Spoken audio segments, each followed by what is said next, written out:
Plastic মুক্ত অভিযান। সব গল্প শুরু হয় এক চিন্তা থেকে, আর এই গল্প শুরু হয় এক ছেলের কষ্ট থেকে। একটা ছোট্ট গ্রাম, নাম চন্দনপুর। সবুজ মাঠ, খোলা আকাশ, আর তার মাঝেই জমে থাকা প্লাস্টিকের পাহাড়। বৃষ্টি হলেই নদীতে ভাসত প্লাস্টিকের বোতল, মরা মাছ আর পলিথিন। শিশুবেলায় তার কাহিনী। রবি তখন নবম শ্রেণীতে পড়ে। একদিন নদীতে দেখতে পেল সে একটা মরা মাছ, যার পেটের ভেতর আটকে আছে একটা প্লাস্টিকের টুকরো। সেই মুহূর্তেই যেন তার ভেতরটা একদমই বদলে গেল। ওর মনে হলো, এই নদী তো আমার বন্ধু, আমি কি এর জন্য কিছু করতে পারবো না? এই যুদ্ধের শুরু প্রথম ধাপ।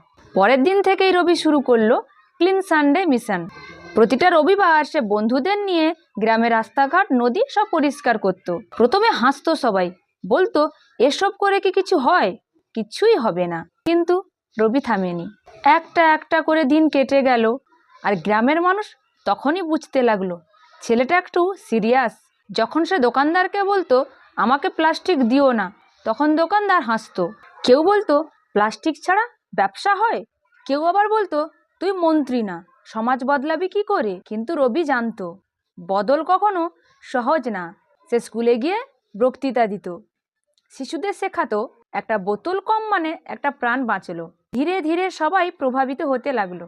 এখানেই মোড় ঘোরানো কাহিনী। রবি তার পকেট খরচের টাকা বাঁচিয়ে 200টা কাপড়ের ব্যাগ তৈরি করলো। নিজ হাতে দোকানদারকে দিল, প্লাস্টিকের বদলে এটাই ব্যবহার করুন।